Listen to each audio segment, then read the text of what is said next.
I've been working on this series of videos around the concept of ego death, and I wanted to make sure I had as much information and different perspectives as possible, because I think the phrases ego and ego death are thrown around very loosely in psychedelic discussions. What actually is the ego, and what does it mean to kill it? Is it even a good idea to try and kill your ego? To answer this, I looked to someone who is an expert on the field of study that encapsulates these phrases, which is analytical psychology, created by Carl Jung right here in Switzerland. Now, unfortunately, Jung himself wasn't available to talk to me, seeing as he died back in the 1960s. But luckily for me, I have the next best thing in my friend Mackenzie Amara, who is a psychoanalyst in training at the International School of Analytical Psychology in Zurich. Like me, she's also very interested in psychedelics, and she runs psychedelic integration workshops, which is how I met her. She also writes blog posts and publishes thoughts and video essays via her Instagram account, which is called The Inked Shrink.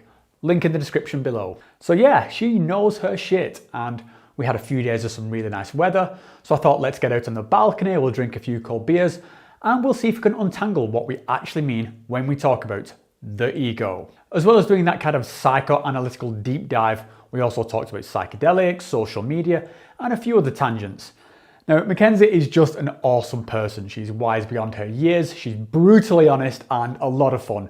We only met about 6 months ago, and she's already one of my favourite people to hang out with. So yeah, without any further ado, I bring you Mackenzie Amara, the Inked Shrink. So, I'm here with my friend Mackenzie. Yes. So, Mackenzie, I suppose, introduce yourself in your own words, like, oh boy, who are you and what do you do? I am a human. I'm a student. I'm a psychology student. I study depth psychology, Carl Jung, and doing my doctorate in clinical psych. So, looking at, my sort of proposed dissertation is looking at the dreams that people have after psychedelic experiences, attempting to link some kind of unconscious as it is revealed by psychedelic state to the unconscious as it naturally arises in the dream state. In preliminary stages of that, kind of fleshing it out, the ideas and all of that, but yeah, that's a bit about me academically. And this is coming from like the Jungian sort of school of psychoanalysis? Yes. I study Jung, that's my theoretical framework for psychology, and the sort of transpersonal stuff I'm getting from Groff and Carhart Harris and Fadiman and these people. Okay, cool. So the main topic why I wanted to sort of get this conversation on camera is that I'm doing a piece regarding ego death at the moment, and in my sort of usual way I find myself like blurting out and ranting all my opinions in a perfect expression of my own ego. And I just thought, I'd take the opportunity. Bring a second ego in. I thought I'd take the opportunity to check my ego and just make sure I'm not talking complete shit. So I suppose since it's your like area of expertise, and I think part of the trickiness around when you're talking about in psychedelics is that the word ego has a very fuzzy definition. It's thrown around as a bit of an insult. It's sort of used as a way of like sort of, enlightened people talking down to other people. But then it's also using this concept of ego death as in some kind of event, something. So what I want to try to do is to be able to talk about this, boil it down to something. So from your sort of like professional your studies perspective, what are we actually talking about when we're talking about the ego? What is it? And I suppose if we could try and get this into like radio friendly soundbites. Yeah. So Jung holds the ego as, and I had this experience as well, and who knows if this is like my experience because I've been reading about this, or if I had the experience first and then found the words to explain it afterwards. But Jung talks about the ego as one of many complexes in the psyche, and a complex from a Jungian perspective is anything which contains both emotion and memory. Okay. So it's a jumble of memories that have an emotional overlay to them. Right, okay. complexes are always related to archetypes, and this is the thing that Jungian psychology does really well. So a complex, let's say you have a mother complex or a father complex. That is, you have a memory with a lot of emotion related to this idea of mother or this idea of father. There's also the archetypal father and the archetypal mother. Those are universal energetics that are true across cultures, across history. So each of our complexes contains an archetypal core or root. And Jung says the ego is just another one of those complexes. It's just another one of these sort of jumbles or pockets of compiled energy, memories and emotions. He also says that the ego is the center point of all conscious self. So everything that one knows about oneself, the ego is the centering point. That can be seen from two ways.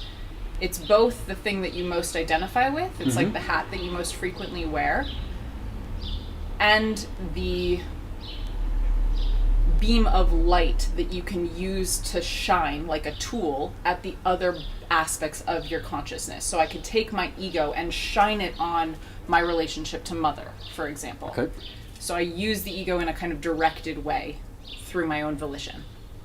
And I appreciate that perspective on ego because it so easily allows for one to occupy a different seat. Okay. So this all sounds, I mean, none of this sounds particularly like bad so far. So I guess, like, why is it this kind of framing of the ego as something to be killed, or we talk about sort of our ego like getting out of control? Like, what was,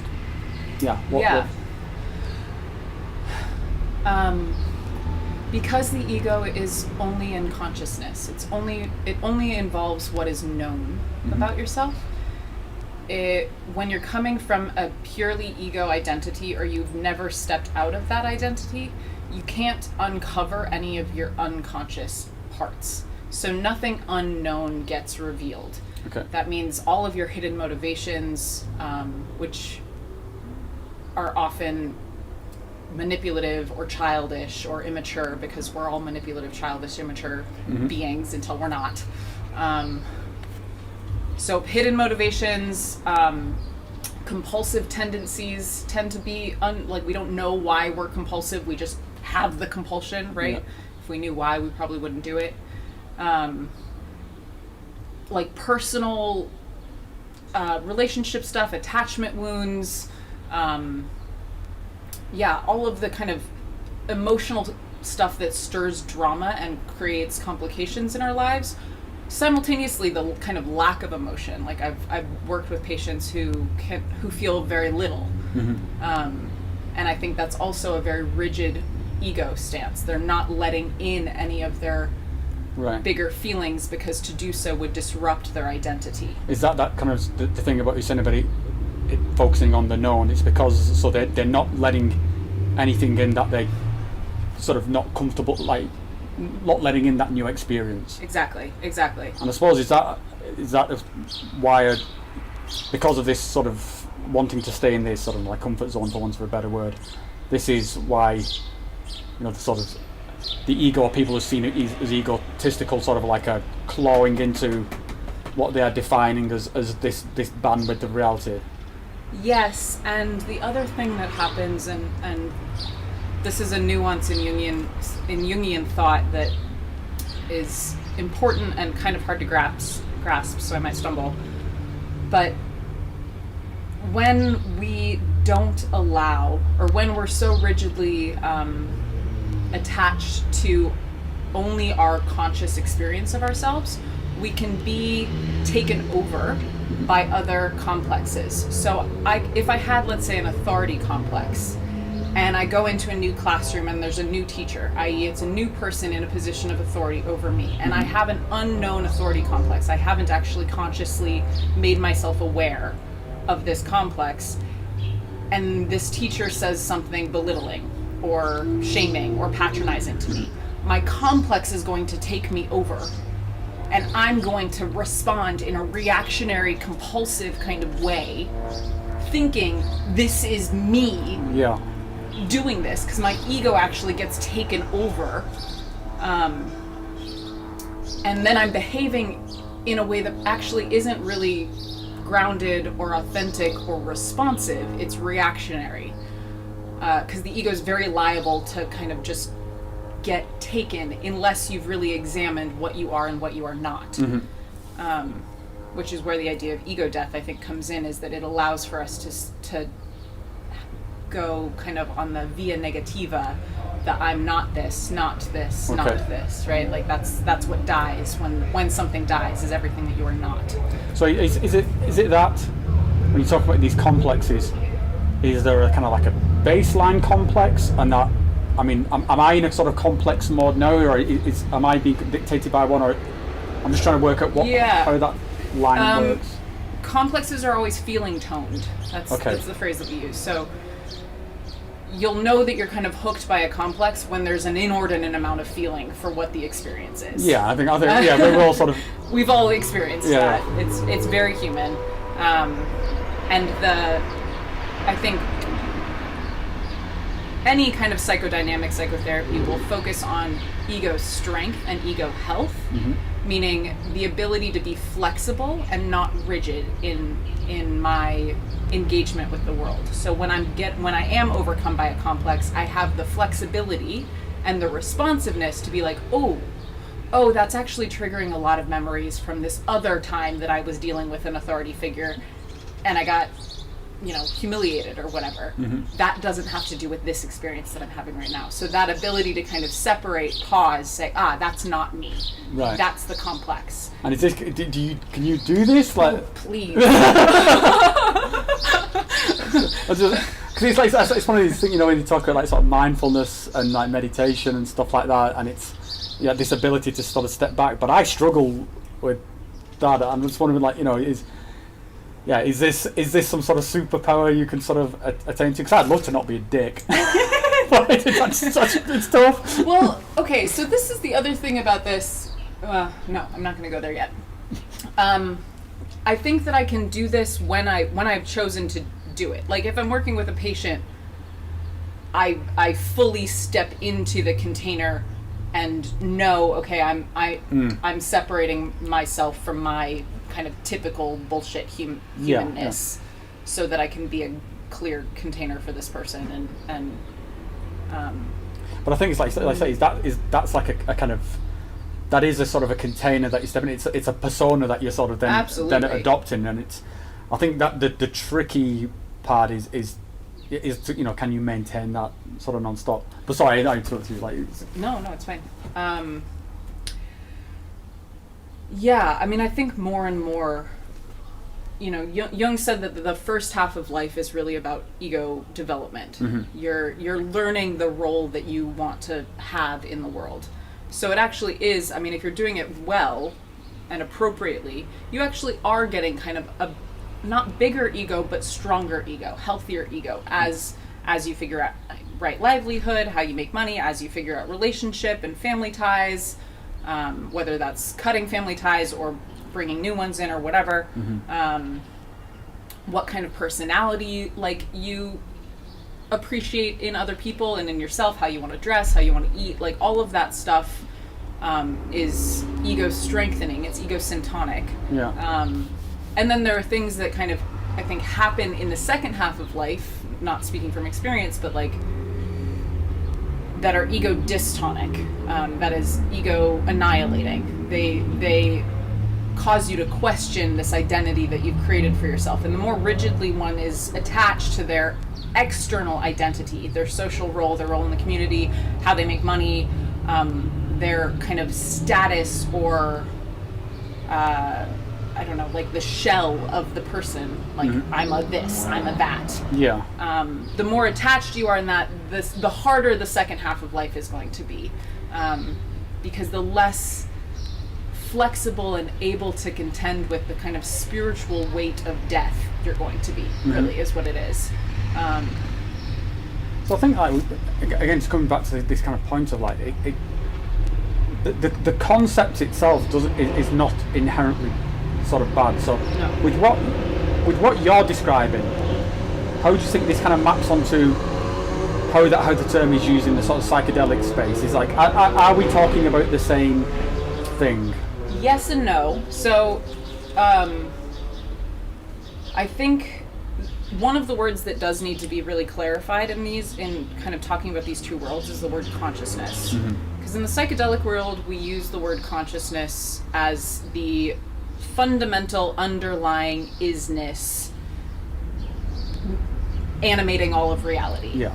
It is a universal base truth that is indefinable and ineffable and exists everywhere a priori perennially, right? Yeah, everything happens within consciousness. Right. Yeah. And Jung would say, and interestingly, so would some Advaita teachers like Nisargadatta, that consciousness is always only ever conscious of something. Okay. So consciousness is not a base fact. Consciousness is a subject of an object, or an object of a subject. Okay. That awareness is that there is an a priori something. Jung would call it the secret order. He also uses the word pleroma, which comes from Gnosticism. He uses the word self with a capital S a lot. Nisargadatta or Advaita teachers would say awareness, but that consciousness is conscious of something. Okay. Which is where the ego comes in. The ego then becomes the director of consciousness. Yeah. It's the light of the flashlight. So the flashlight is consciousness, ego is the light. Where do I want to shine the light of my consciousness? And you can shine that on inner figures, i.e. on unconscious things, to kind of lift them up, which I think is what happens in the psychedelic space, is that your own inner shit or angels, like be them good things or bad things, get lifted up into the light of consciousness. You become aware of them. Yeah. I think that might be something why there's this sort of feeling of ancestry and stuff that comes up, or this feeling of lineage. And certainly all these archetypes that come up. So I would lean more towards that, what you just said of, it's the spotlight is kind of spreading as it were. Absolutely. And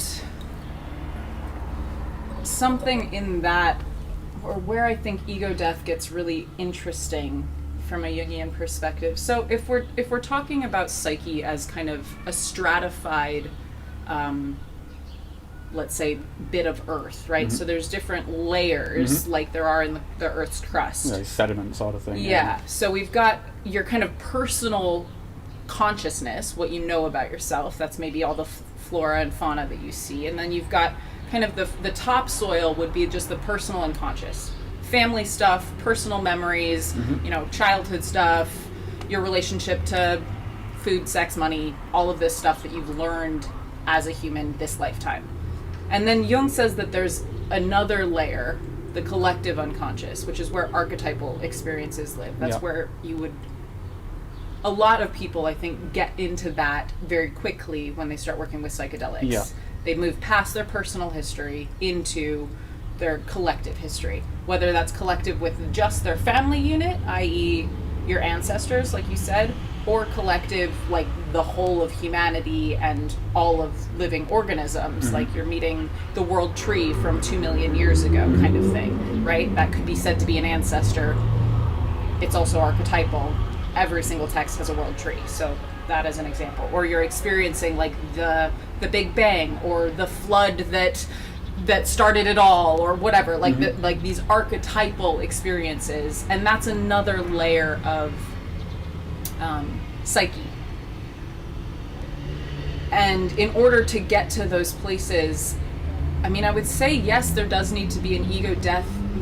That almost feels a little bit too extreme. There needs to be a loosening of attachment to ego.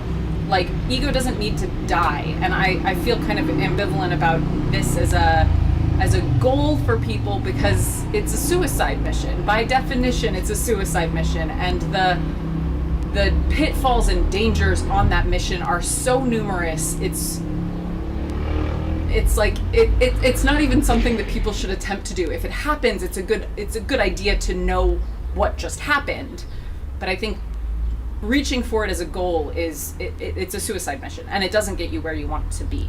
So is the label correct then? So we talk, because I think when you talk about ego death, I mean, I think first of all, it doesn't die. I don't think. I mean, because that is one of the kind of the cliches in this kind of psychedelic community. Like, you have this ego death, you're enlightened, you just sort of float around on your cloud, and I think that's blatant not true. We can get into that in a moment. But so it's not gone. So it's death seems like the wrong word for it. And as you kind of described, I'm not even sure that the ego part of ego death is even the right word. It seems to me more it's this kind of, I don't know, just kind of hippie and redefine things now. But is it like, is sort of consciousness broadening not like a better sort of? Maybe, yeah. I think the way that I've come to understand it in my own experience and from reading extensively is like that one actually needs to have a strong ego, a strong sense of who one is to be engaging with these archetypal forces, because otherwise, just like complexes, they'll overpower you. And I think that this is what happens, and Jung even writes about this, and he wasn't writing about this in the psychedelic state, he was writing about it from having worked with dreams and imagination, really. That what, like, you'll have a visionary experience of being Christ on the cross, or of being Buddha becoming enlightened under the Bodhi tree, and your without awareness of what is your ego and what is the archetypal experience, the two fuse, and then you are just Christ, with no ability to differentiate, like to discern, that's an experience that my ego is having, I am not that. It's again that process of not that that one needs to be deeply engaged in, to keep that discerning kind of healthy distance, to bask in the experience while it's happening, and fully allow it, like whatever energy that is, to infuse you, be it terrifying or beautiful.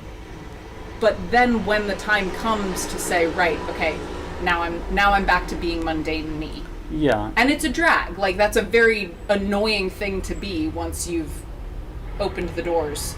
I think it's good that what you just said about sort of ego strengthening. Again, this is why I don't like the kind of this emphasis on sort of ego death and ego is bad, because that's the bit you need. You need to actually have this strong ego to process this event. You have this, call it ego dissolution or consciousness, whatever, but when you do come back from it to the mundane, it is you who's got to process it and do something useful with it. And if you don't have that strength of doing it, then you do end up like, the guy who, or, the person that we would say is like, that person's lost their mind. They think they're stuck in some sort of psychedelic loop, or they think they're on the cross or whatever. So I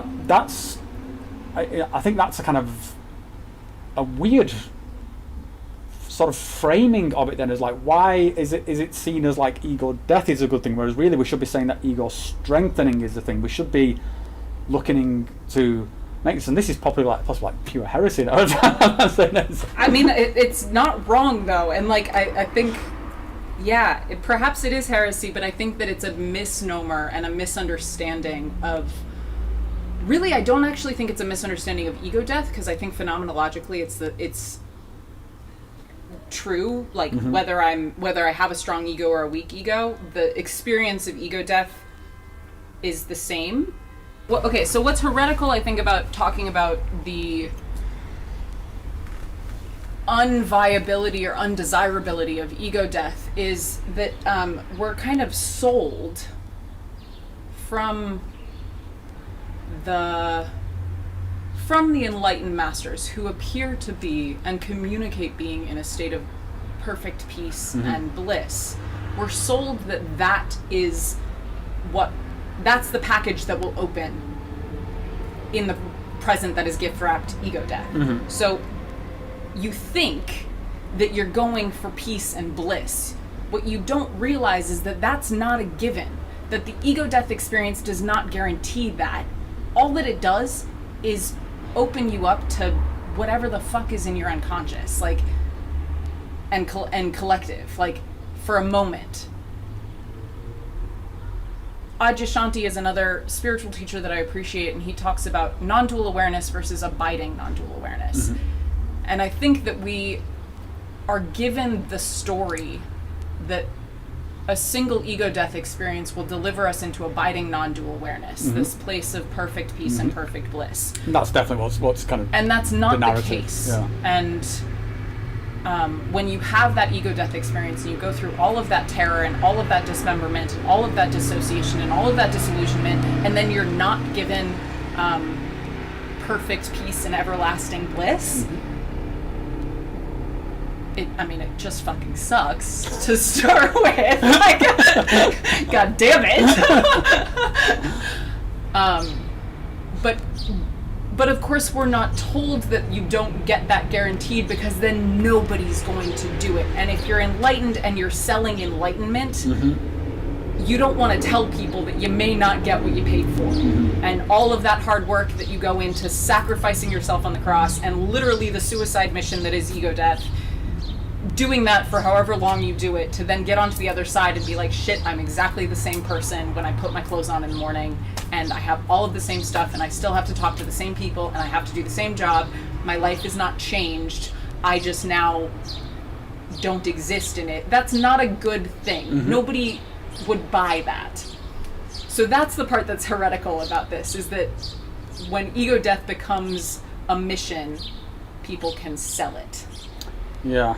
And I think this is why, one of the reasons I'm making this video is that I think the phrases are kind of like grossly misapplied, and I think the thing that people are after, they are after that peace and sort of happiness, or possibly, just even after just getting incredibly high and just like having their minds blown. But yeah, I think that they're not necessarily really sort of soundly thinking that I'm just going to blow open the firewall here. I'm just going to drop all my sort of psychological defenses and let it sort of run wild with me. Right. Because again, which kind of comes to the point, like, is ego death necessarily a good thing or a desirable thing? And I think there are probably places where it can be but it seems like it's just some sort of given, and almost to the point of comedy on on like you see like people call it eagle death and igloo death, and I find that stuff hilarious.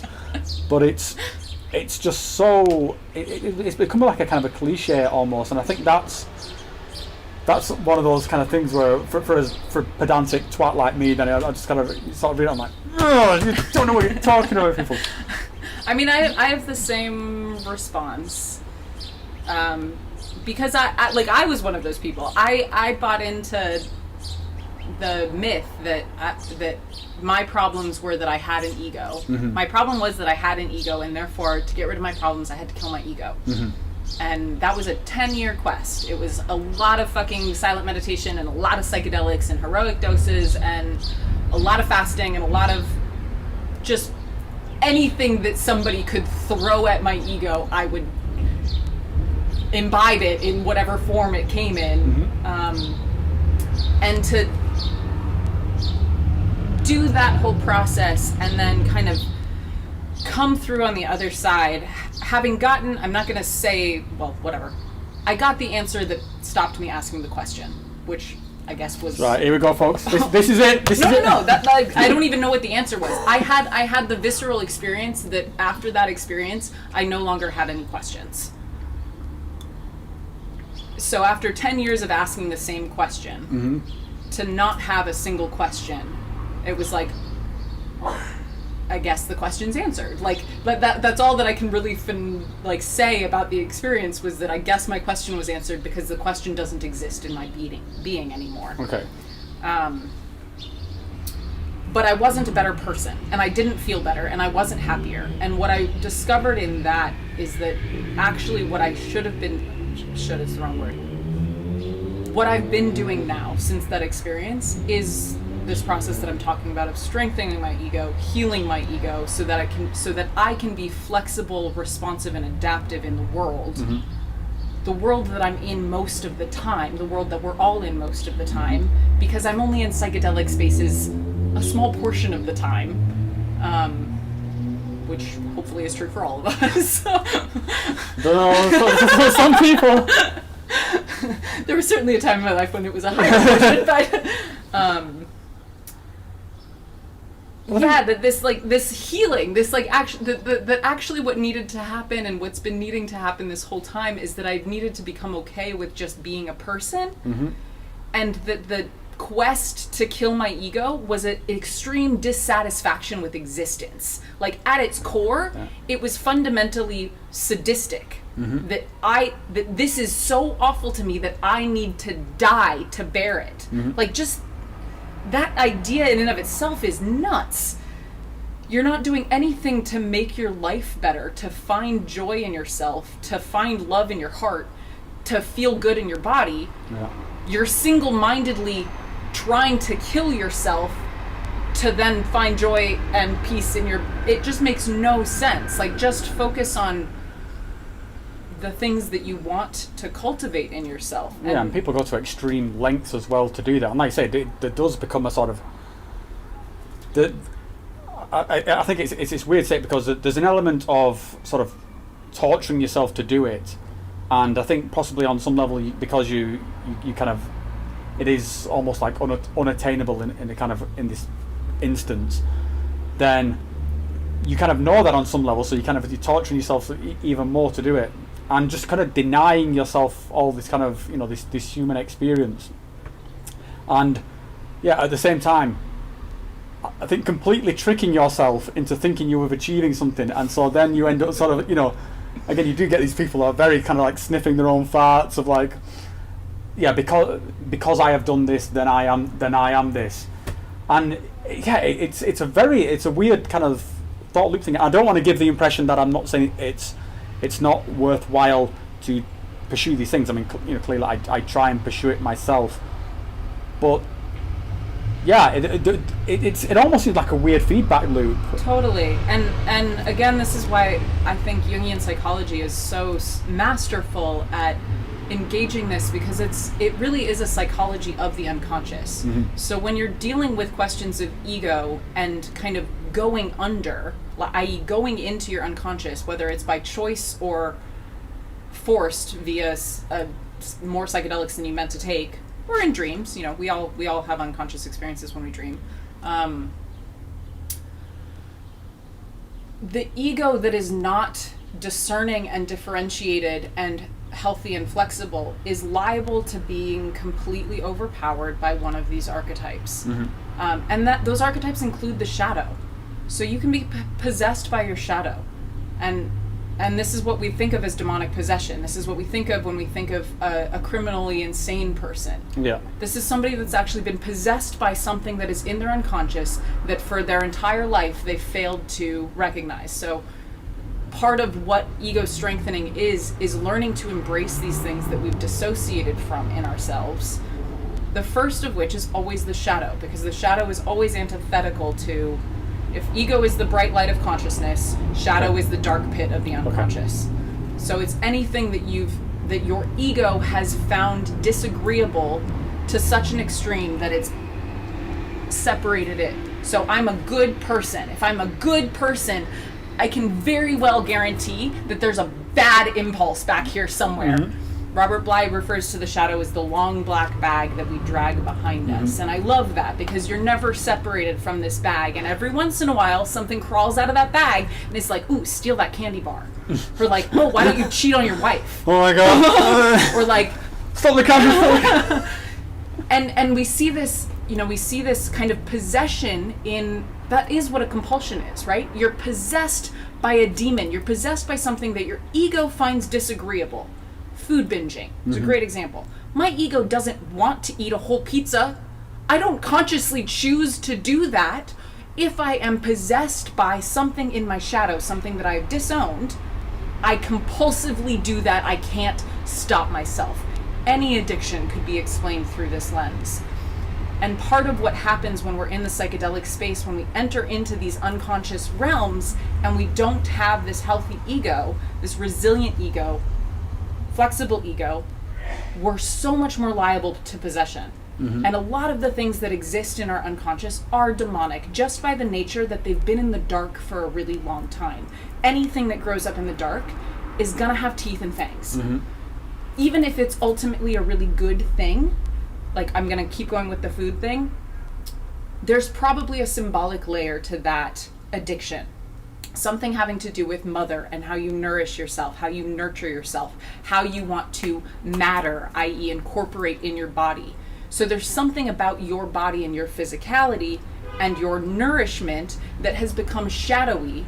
You get possessed by it. So in working with that shadow, that complex, you can learn to actually nourish yourself skillfully, healthfully, with integrity, with consciousness. But you need to deal with the shadow part. You need to understand what it's actually trying to get you to do. And when we're in the psychedelic space, these because everything is magnified and amplified, these possessive qualities, these possessive others, inner others, a phrase that I really like is the committee. So we've got like this committee of inner figures, and they can, any one of them, when they take the throne, so to speak, will overpower you, like I said, but they'll be kind of a teleos, or there's a goal direction inside of them if you understand what their purpose is. But again, you need that discerning, differentiating quality of ego, of consciousness, to be able to grok what the purpose of this demonic character is. So yeah, I was going to sort of say that. Is there a mechanism here? Like, when we talk about these things, these complexes taking over us, which clearly they do. I think everyone can sort of relate to this. There must be some sort of like reason that's happening. It's we can sort of recognize it as like a bad. I mean, I do it. Kid does something stupid, I flip out at my kid, and I'm like, and they're like, oh shit, I shouldn't have done that. But what's the why? What's the reason then? Why am I losing my shit? Yeah, Jung says that he's got this great line that, as far as we can discern, the sole purpose of human existence is to kindle a light in the mere darkness of being, or in the darkness of mere being. So when something like that, when we get overpowered by an unconscious content, I think the first purpose of it is to become conscious of it. This is what consciousness raising actually is just becoming conscious of your own unconscious shit as it moves through you and as it makes you something that you are not actually. The other kind of purpose, and this one's a little bit more nebulous, is ultimately to this idea of strengthening the ego, but strengthening it for what, or in what way. Jung says that the purpose of the ego, of having a strong ego, is so that you can relate to the self, the archetypal God, the universal. Can we just before you go any further, can we just slice that up then a little bit? So what's the self in relation to the ego? So, self is Jung's word for the totality of isness, of being. Okay. That is inclusive of collective unconscious contents, personal unconscious contents, and conscious contents. So like everything I am, but also I'm not aware of. Yeah. Just. So part of myself as somebody of Ukrainian, North European descent would be like the Valkyries and the shaman of northern Russia and the Norse pantheon, right? That's all part of my particular collective unconscious because it's in my psychic DNA. It's been passed. I'm from Manchester. That's it. That's it. But you're not. That's the thing. I mean, I'm from fucking California. Just like fly the flag for how exotic you are. Like. I don't get to claim ownership. Pull out your DNA test, Mackenzie. Like, check me out. I don't own that. I just happen to have it. And each of us has this kind of psychic blueprint, this psychic DNA. And fundamentally, it's all the same. like when we get back far enough, we come from one ancestor, right? Yeah. So like the psychic blueprint, you take it far back enough and we're the same fucking person. Mm-hmm. But of course we're not, because we've differentiated into these and small little individual things. But so the idea of the self is kind of the whole totality of known and unknown parts, as are available or can become available to you, like the ones that potentially exist in your field. Okay. So having worked in psychedelic spaces with my ancestors, I can now kind of have access to their power or their story. I can root into that if my ego, for example, is feeling small and unconfident, I can kind of tap into, let's say, some Viking energy from that sort of ancestral level, and maybe I have a little bit more access. There's like a through road for a bit more of that consciousness to come through me. Is that what kind of like gives such kind of power to things like sort of when you have these kind of collective identities, like sort of, when people start seeing themselves as, this tribe or this thing, is that what that, because I mean the sort of the typical probably quite topical thing is things around like sort of like riots and things like that, and you sort of it's very relatable. You understand the sort of the feeling of this kind of thing, but also it's frightening to. Absolutely. So is that kind of, is that where that's coming from? Do you think? Just like an individual can be possessed by something in their personal or collective unconscious, a collective can be possessed as well.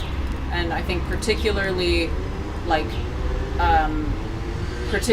in the neo-Nazi realm is a really easy place to go to look at this, that there's a possession of, and Jung even talked about this, he said a Wotanic spirit, like the deity Wotan, who's Odin in the Norse pantheon, that's of Germanic descent, it's a war god, it's like race driven and oriented, and that there's a possession by a mass of people by this kind of missing aspect of their collective ancestry. They're not consciously acknowledging this part of their ancestry, so then it is coming through the unconscious to possess them, which is the same way that it works in an individual. If I haven't dealt with my mother complex, I'm going to have some food or body issues, probably, symbolically speaking.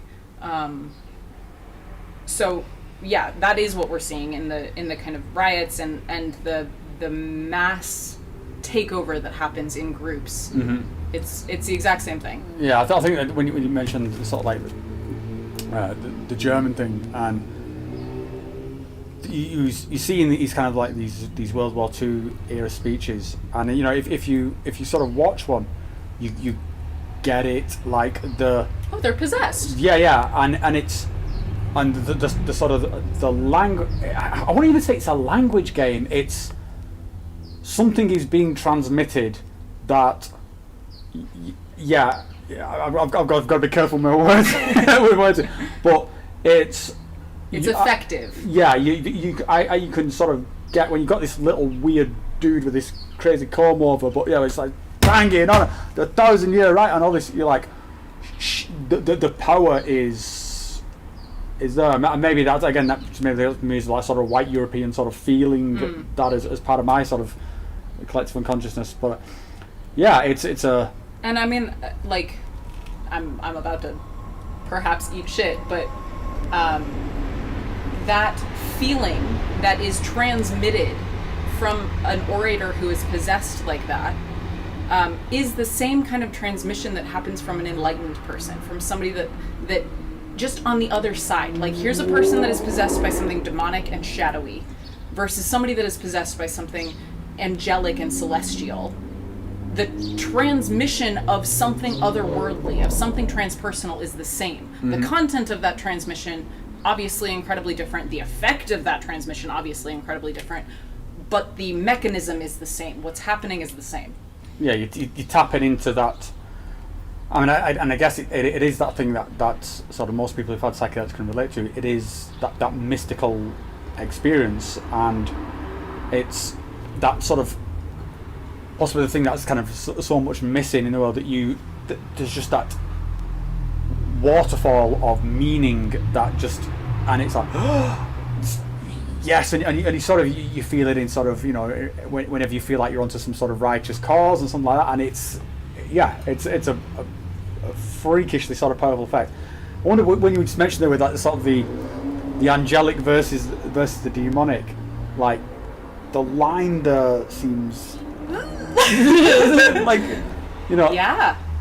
yeah, and this is why this, again, I'm going to say this word a million times because it's so important. Discernment. Like, this is why ego strength is absolutely imperative, that you know what you are and what you are not, specifically what you are not, that you are not an angel, you are not a demon, you are not responsible to change the world, you are not going to change the world, you're not anything until you are that thing. Like, you're any imagination of who you are or the effect that you're going to have, none of that is true, and it is a result of possession.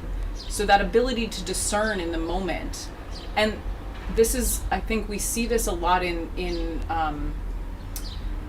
psychedelic spaces where there is kind of a guru complex, or there is some brainwashing happening, where somebody does get kind of possessed by that power. Oh, and I want to say, like, in the idea of being possessed by power, or possessed by love, possessed by anything, part of what's so attractive about that is you become limitless. When you have access to the entire pantheon of your unconscious and the collective unconscious, you're infinite. You can be any of the archetypes as needed, as they come through you. Like, and that feeling of being infinite and limitless is, of course, phenomenal. I mean, you're a deluge, like, and ego is inherently yours. It's inherently a one thing, and if it's a one thing, that means it's limited. A one thing. So that feeling feels very confining. It makes, there's the line in Aladdin that I love when Genie opens up to Genie, says, "Phenomenal cosmic consciousness, itty bitty living space." And there's a way in which I think dealing with these energies can kind of feel like that. Like, you tap into this phenomenal cosmic consciousness, and then you're in this itty bitty living space, and you can't possibly hold on to all of those, but you try to, because that feels way better. You feel way fuller in that than in the mundane this. And especially if your ego is an ego that's experienced some battering, like if you've lived through some trauma, or you have some baggage, or you've made some mistakes, you don't want to come back to that. Like, nothing in you wants to occupy that after you've been healed, after you've tapped into angel heaven's bliss, which is where bliss junkies come from. Like, you just kind of keep yourself up and up and up and in that infinite, but the problem is you're not actually doing anything about yourself in the here and now, about this planet, about this time, about your relationships, and then there's no fucking point. Then you're just becoming a god to become a god, and congratulations. Like, big deal. Yeah, cheers. I mean, there's a couple of things. I think when you talk about, like, sort of like that sort of cult mentality, I can see the attraction, because there's a dual thing there. On the one hand, you are being enlightened and you are expanding your consciousness, but also you're ticking the box of servitude as well. So you're in service to this thing. So you're humble as well as sort of inflated, and I can see again it's a very sort of delicious sort of loop to get caught in. Absolutely, and I think especially for the Western ego, which has been so subjected to being subservient, whether it's from Mother Church or Father Government or school or strict parents or all of the above, like, we actually really enjoy. Part of our cultural complex is that we enjoy having somebody tell us what to do, particularly in this country where we find ourselves right now. You have no idea. So this is like another aspect of what's going on, is that there's the way that we've been enculturated to want a higher up, whether that's in the etheric, imaginal, archetypal realm, or whether it's a concrete person like a guru or a church or the state or our parents or whatever, we want actually that feeling of tell me what to do. Mm-hmm. Because it actually feels a lot safer to not have a really strong, healthy ego. Because to have a strong, healthy ego in the world often means that you're excluding yourself from certain groups, from certain events. You're making yourself a little bit lonely, because you're not just going to go along with what's happening. Yeah. So this like parental complex can become really extreme in the archetypal spaces or in the psychedelic spaces, and why so many people, I think, are liable to being brainwashed or being taken into somebody's thrall is because we all want somebody to tell us what to do. That's so much fucking easier. Are you kidding? Yeah, and especially in it's one of the kind of like the weird things with sort of like, particularly when you end up in these retreat environments, because you've got people there who are like they know they're there for something. They're coming there for some kind of thing, but then it's almost too easy to be sort of like handed that if you go through this, then you are fixed. You are then sort of enlightened or whatever, and yeah, you follow this shaman or this teaching, and it's done.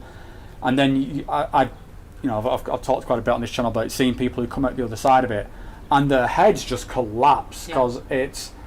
I mean, first they possibly weren't ready for the experience in the first place, and again, that's not me saying I'm some sort of awesome strength of character. It's pure accident that I'm not, that I didn't end up with my head at my own ass. But yeah, and again, it's just that they were looking for this peace and sort of that's what they were after, this peace and happiness, and which I think is what all that anybody's after. But yeah, it's you throw open these floodgates and you just overpowered. And so yeah, I would kind of lean towards like, should people be searching for ego death? Let's have a yay or nay on it. No, I think if it happens, it's absolutely imperative that you understand what just happened to you and seek support and seek help in integrating that experience. Mm-hmm. But it should be a byproduct of something that you were doing just for your own exploration. Like, mm-hmm. To be going for it, you're gonna be disappointed. Like it's not going to give you what you think that what you think it's going to give you. What I will say though is that when it comes to dealing with the realm of the gods, obviously the best place to look for how to deal with that is to stories and myths that deal with the realms of the gods. Mm-hmm. So in Jungian psychology we use a lot of myth. And pretty much every human that attempts to become godly experiences some kind of deep humiliation as a result of their attempt. Mm-hmm. Prometheus stealing fire from Zeus, mm-hmm. or from Mount Olympus is a great example. He was then punished to have his liver eaten out by vultures or something, vultures every single harpies day. Or something, yeah.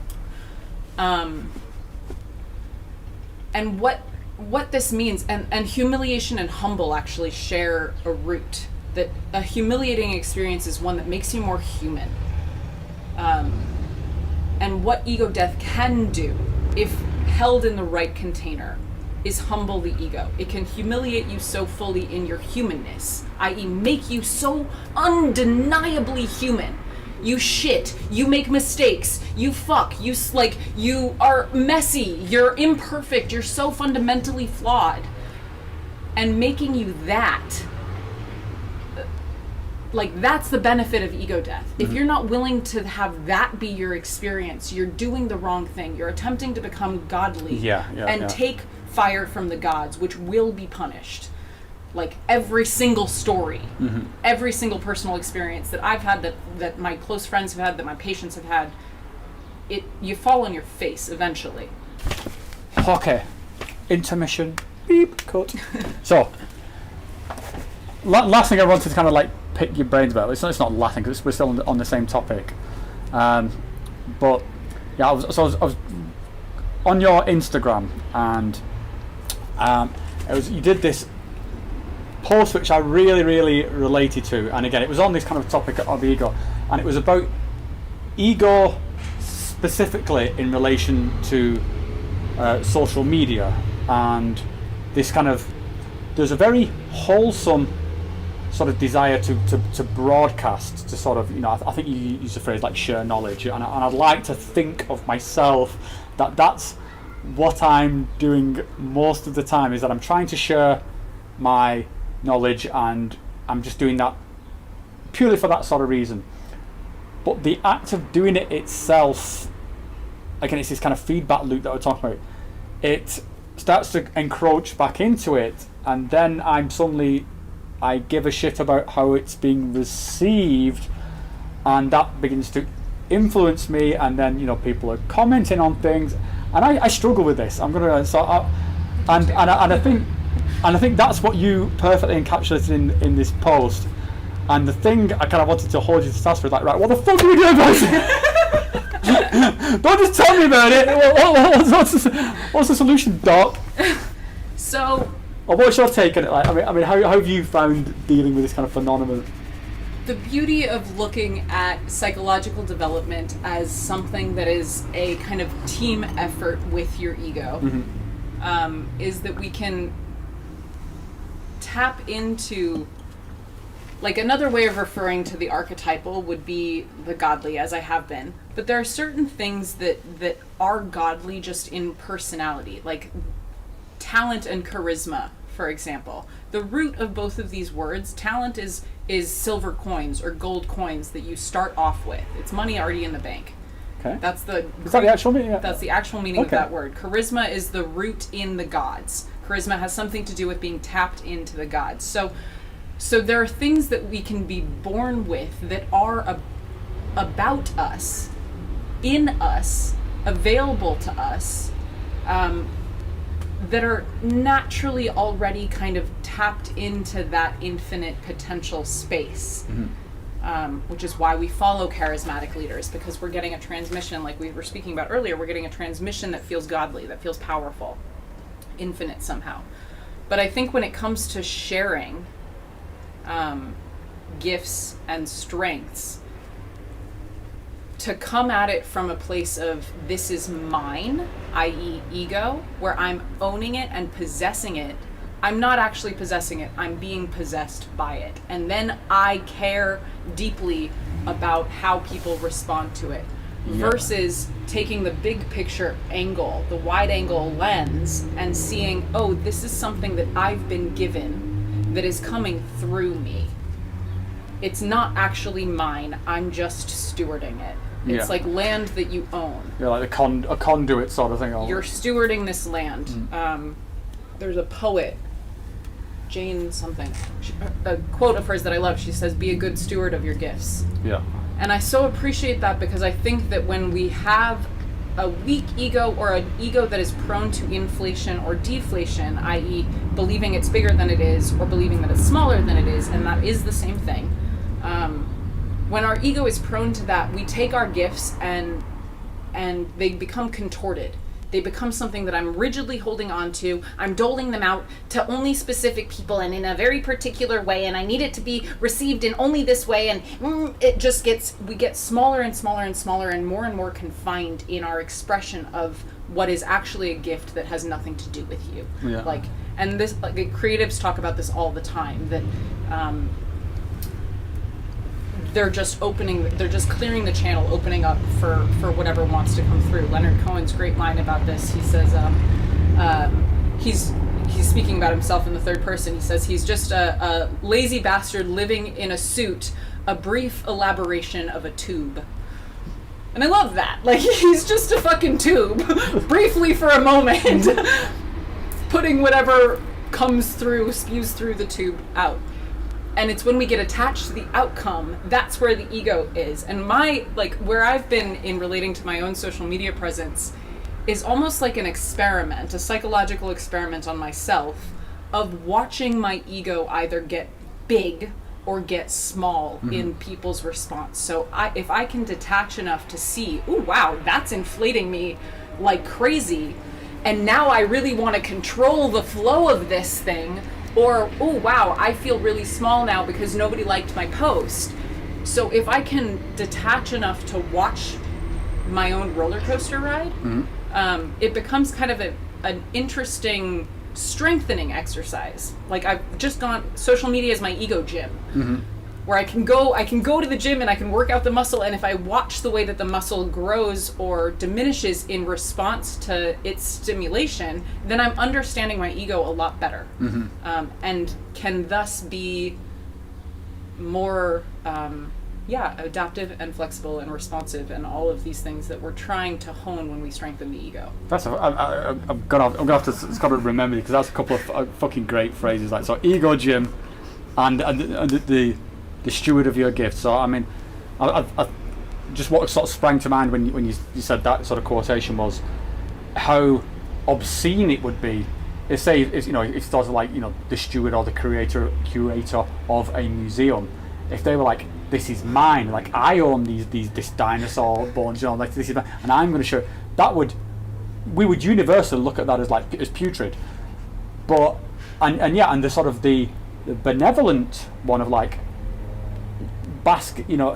everyone please come and learn all there is to learn, and what I have I give to you, and it's here and I will maintain. So we would see that as virtuous, and I think that's the thing that sort of first attracts people to these kind of like social media platforms is this kind of like very selfless, just let me put it out there and do what you want with it. But again, like the process itself is weird. I mean, totally. And again, back to this idea of ego syntonic and dystonic, like certain aspects of social media can really strengthen.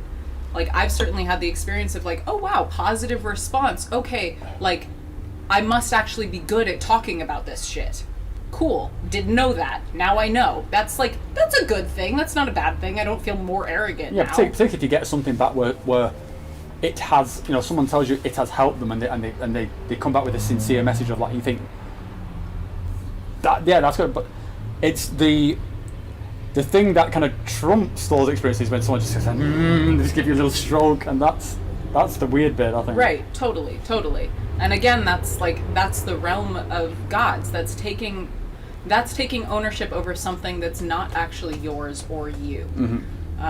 It's saying, I did that, you did not do that. I guarantee when you sat down to write that poem or opened your mouth to speak, you didn't have it fully conceived in your ego consciousness. Some other aspect came through in the moment, some muse, some unconscious bit, some wordplay, something that you didn't conceive of. It came through. That's just what happens. You don't get to own that. It's not yours. It happened. It's just part of the field. You are the radio channel tuner, tuned into the right fucking frequency, but the frequency already existed. That radio channel exists whether you're tuning into it or not, right? So it's the ownership of the thing after you've created it that I think our ego gets really like... Do you think... Can you feel it? So I guess what I'm getting at here is that I've done things which have felt, for want of a better, like spiritually aligned with me, and I thought, okay, this is a good, and it's not that I didn't care how it was received, but I felt it was truth. I thought it was truth. And then there's some things, and I'll have to hold my hands up on it where I thought it was. I think it comes back to that phrase of possession that you were talking about before, like that I just did, or I just said, or I was ranting or something like that. And it's not that it was insincere or I was doing it to somebody, but it wasn't as true as some of the sort of the true things. And I think that's the thing that kind of social media sort of concocts out of people, and it can become quite ugly. And I think we've probably all seen this in like, various sort of like online people, is where you can almost see the point where like the I don't know, maybe sellout's too strong a word, but it's that transition to doing it for the response. Yeah, I mean, I think a really useful kind of way to concretize this idea is like, where do you get defensive, and where are you unavailable to make a mistake or admit once you have made a mistake? Where can you not apologize? If in a social media sphere you create something and get some sort of pushback and you find yourself being incredibly defensive, I think that like there's when you're coming from, like you said, this kind of aligned place, you're in integrity, you're rooted, you're connected, it's coming through you, you don't necessarily feel the need to like defend it or explain it. Because you understand that it exists outside of you too.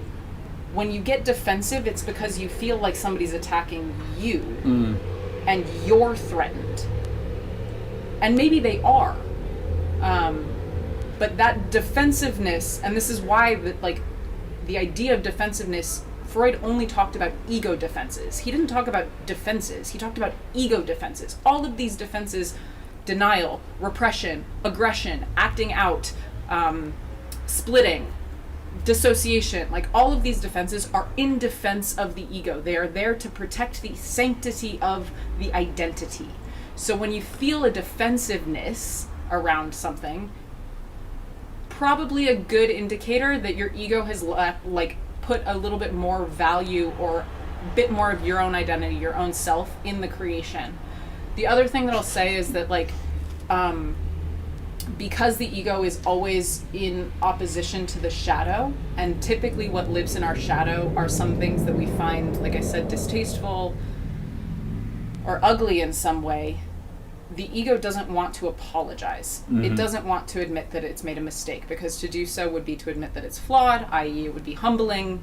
You would no longer be godly. Only the gods can be unflawed. To be flawed is to be human. Ego doesn't want to be human. It wants to be the god. So in a position of, hey, you fucked up, you said something wrong, you hurt this group of people, or like what you said got misinterpreted and now is being used by alt-right, like the shadow aspect of whatever you put out there is getting misunderstood somehow, and the ability to say, oh wow, I see how that's true. Okay, I might have made a mistake. Like that, like there's egg on my face. I just publicly fucked up. That's something that is entirely missing in social media. There's a phrase that I really love in this context, which is called learning in public. That when you make a mistake, be willing to learn in public. If you genuinely like check in your own integrity, it actually is a mistake. Like, oh, I didn't actually mean to say that, I got carried away, or whatever it is. Learn in public. Mea culpa. Like, I think that's possibly one of the tricky things with, I mean, social media is like very new, but it is actually quite difficult to apologize in public, or to have that apology be accepted without completely throwing yourself on your sword and just sort of diminishing everything else. But I mean, you see this with like celebrities all the time, where you have to crawl, and I'm not sure that's entirely healthy. I think we've not quite worked out this. How can you walk something back? It's something we're learning, I think. Absolutely, and like we're not good at being egoed people all the time. Like we're not made to do that, you know. Tribal cultures spend a lot of their time in communion with the gods so that they don't have to take not consciously, but like in communion with the gods, you're not taking responsibility for your own individual ego consciousness. You're in communion with gods. You're fucking channeling Oshun or whatever it is that you're channeling. Like, that's not you, that's her. There's no responsibility that one needs to take. Anything goes in that space you're possessed. And like it's tribally sanctified, right? We don't have a culture of responsible ownership and like driving the ego societally. So anytime that somebody does show a little bit of humility, does learn in public, does stop defending their ego, like we're defending it against other people because other people are demons, other people are terrible and want us to fail. So there's not like a culturally... Or even of the collectives, I think it is at the moment. That's it. It's you end up with the individual versus like the mob. Right. And the mob doesn't want an individual, because to be an individual in the face of the mob takes power from the mob, and of course the mob wants to maintain its power.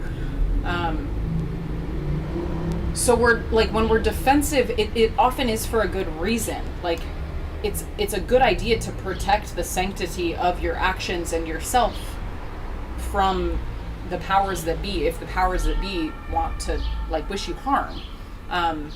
And yeah, you're right, like we don't really have a culture of, hey, I made a mistake, but I'm still the same person. In fact, I'm a bigger person than that. I'm a better person than that. Like people microscopically pay attention to like the one little error, and then there's no humanity. Again, this is this like enculturated perfectionism where one mistake is your end because everybody needs to be perfect because I need to be perfect. It's like an inability to recognize my own imperfection in forcing everybody else to be perfect. Yeah.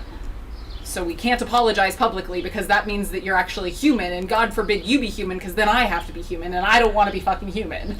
I've got, you know, when you were talking about like sort of like putting your identity in like in this sort of one thing, I've got a great, remind me of this later, I've got a great example. I'm not going to show it on camera because it's fucking embarrassing. But let me just say, like for anyone who's noticed, like at some point in my teenage years I got my nose broke and it was because of my fucking ego. So yeah, see, that's the Promethean moment. We'll talk about that. Okay, listen, this has been awesome, and you know, we could go about this whole time. Let's try and let's wrap this up then. And sort of like what's so. I guess how could we summarize all this? Like sort of, let me sort of try. I think the things that I've really gotten from it. First of all, you know, thank you so much for this. This is such a fucking cool conversation. I love this. I'm sure we'll carry on with this for the rest of the night. But in the context of my audience and this psychedelic conversation, I think what you said about ego strengthening, regardless of what people think about ego death and sort of whether they agree with the definitions that I will put forward in sort of video or that you put forward, I think this idea of ego strengthening is such a fucking, I mean, it's just a common sense concept, and I think something that we really need to get into the discourse, because no matter what happens on these psychedelic ordeals that sort of people think through, whether it's an ayahuasca retreat or whether it's sort of doing something in their own space, you do have to bring it back to here. I know this is something I've said time and time again on this channel. You know, whatever you believe about sort of what comes next or what came before, you are in this instance at the moment. I think that's kind of more or less undeniable, and so you've got to make it as positive and as good for the duration of this instance. So I think this, ego strengthening is the way to go. And I think with the definitions that you've put out there, it's not a bad thing. It's a ego strengthening really has to do with, it's like a willingness to be what you are. Yes. It's no need to be bigger than you are or smaller than you are. To be arrogant is to be bigger than you are. To be unconfident and woe is me and lacking self-worth is to be smaller than you are. Both of those is a contortion of ego. To just be what you are. And to be something that is not, just to sort of map yourself onto something that is completely not you, because I can only be what I am with all my flaws and fuck-ups and that's a limited thing. Mm-hmm. And this is what, like, the work of ego strengthening is to find what your limits are. And that's limited by emotion, that's limited by means, that's limited by trauma, that's limited by story, it's limited by desire and affect. And it's like to figure out what you are not a god and not a demon, and work then in the sphere of limitation and really excel at being the limited thing that you are, is to just be what you are. Mm-hmm. And when it comes to psychedelics, something that I see a lot is people will have these mystical archetypal experiences and they're afraid to make it personal. Mm. I've met the big blue whale that swims through all of the heavens, and it's this beatific vision and it's stunning, and clearly this person is affected by that vision, but there's no connection between the ego, mm-hmm. the person, and that experience. There's no through line, so it just remains this kind of imaginal thing that has no actual effect or bearing on your life. Versus if you enter into a conversation with that, if you try and digest some bites of that food and turn it into your life, maybe you become a bit more motherly, or you become a bit more flexible in your like swimming through the depths, or like you paint your walls blue. I don't fucking know. like there's a way that you can kind of work with this stuff in the here and now in your limited sphere, and that's the work that we're doing. Yeah, and I think it doesn't take anything away from what comes next. You know, it's not. I don't think it's exclusive. So I think you can, you know, whether you agree with my sort of spiel or not, that you can do both. You can bring some of that back and make your meat existence more meaningful, and still the transcendent timelines of infinity are still there happening anyway. So you know, you're not sort of taking anything away from anything. Right. Yeah, to be limited does not mean that there's not potential for everything else. Mm-hmm. To be limited only means that this moment is limited, so I need to be discerning and choose wisely with how I engage in this moment, because it's a limited moment. But I still have access via the unconscious, which we expose with psychedelics, to the infinite potential and realm of possibility. Again, just shining the flashlight. Like, I want to channel that infinite possibility into this thing for this moment, because that's what's meaningful. I think that line there is an awesome way to end. What I'm going to do, Mackenzie, I mean, we're going to carry on talking, talking shit all night. So I'm going to put some links in the description below to Mackenzie's Instagram. I say go and check it out. I think she does these really great sort of like video, like very short, very digestible video essays about all this kind of like awesome stuff we're talking about. So thank you so much. Thank you. Guys, thanks for watching. And yeah. Cheers. Cheers. Dude.